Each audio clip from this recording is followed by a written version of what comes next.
आज हर कोई mutual fund में इन्वेस्ट करता है, छोटा हो या बड़ा। कोई अपने चिल्ड्रन के एजुकेशन के लिए, कोई अपने रिटायरमेंट की प्लानिंग के लिए, तो कोई अपने दूसरे कोई सपने को पूरे करने के लिए। हम म्यूचुअल फंड में इन्वेस्ट करते टाइम उसके पास्ट रिटर्न को देखते हैं, उस फंड के रिटर्न को दूसरे म्यूचुअल फंड के रिटर्न के साथ कंपेयर करते हैं। बट दो इम्पॉर्टेंट चीज़ें जो है expense ratio and exit load को चेक करना ही भूल जाता है। So hello everyone, I am CA Vaishnavi Panchal and finance enthusiast. इस वीडियो में मैं आपको expense ratio and exit load के बारे में समझाऊंगी एंड लास्ट को उसको ऑनलाइन कैसे चेक भी करते हैं वो भी लाइव दिखाऊंगी। सो गणपति का नाम लेके एक्सपेंस रेशियो से स्टार्ट करते हैं। बेसिकली आपके फंड्स को मैनेज करने का ये जो भी म्यूचुअल फंड हाउसेज होते हैं वो आपसे एक्सपेंसेस चार्ज करते हैं। इसको वो एक परसेंटेज टर्म में डिनोट करता है, तब उसको एक्सपेंस रेशियो बोला जाता है। इसमें इंक्लूड होता है management fees and admin fees and और भी कई सारे खर्चे।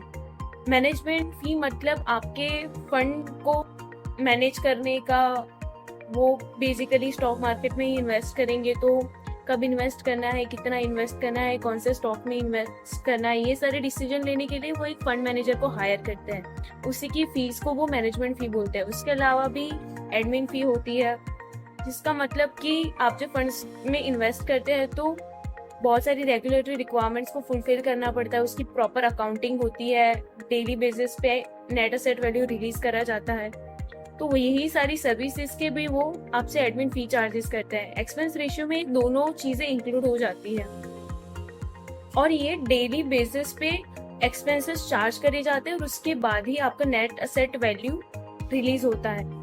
अगर मैं आपको एक एग्जांपल से समझाऊं तो लेट से आपने 1 लाख रुपया अभी इन्वेस्ट कर रखा है और एक्सपेंस रेशियो है 1%। कल उठ के उसकी वैल्यू हो गई 1,01,000, तो वो पर्टिकुलर डे के लिए उसका एक्सपेंसेस होगा 1,01,000 इंटू 1% डिवाइड बाई 365।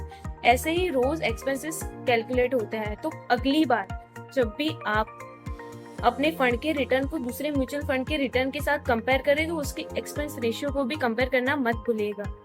अगर अभी मैं एग्जिट लोड की बात करूं तो एग्जिट लोड हर बार नहीं लगता है। ये तभी लगता है जब आप म्यूचुअल फंड्स की यूनिट्स को एक स्पेसिफाइड पीरियड से पहले रिडीम करते हो।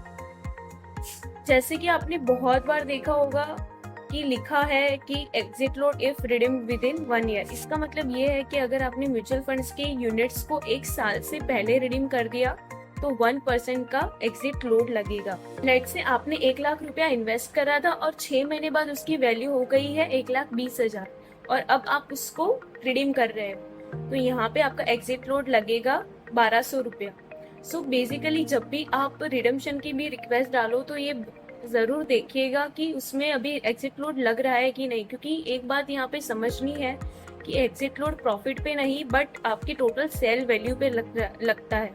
सो अगर आपने एक स्पेसिफाइड पीरियड से पहले उसको रिडीम करा और ये बहुत ही अगर शॉर्टर ड्यूरेशन है तो शायद आपने जितना प्रॉफिट नहीं कमा उससे ज़्यादा आप एग्जिट लोड पे कर रहे हो। बेसिकली ये एग्जिट लोड लगाया ही इसलिए जाता है कि जब मार्केट गिर रहा है तो बहुत सारे इन्वेस्टर पैनिक हो जाते हैं और उसमें अपनी यूनिट्स को रिडीम कर लेते हैं। तो यही पैनिक सेलिंग को अटकाने के लिए म्यूचुअल फंड हाउसेस ये एग्जिट लोड को लगाते हैं। सो आई होप ये दोनों कॉन्सेप्ट आपको क्लियर होंगे।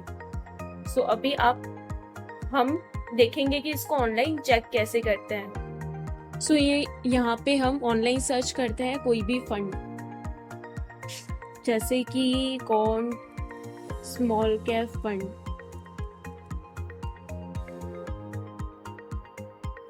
यहाँ पे अगर हम ग्रो की वेबसाइट पे जाए तो यहाँ पे हमको 3 ईयर का एनुअलाइज रिटर्न भी देखने को मिलता है, वो कौन सी रिस्क कैटेगरी में फॉल होता है, सारे मतलब टाइम का रिटर्न भी देख सकते हो आप यहाँ पे।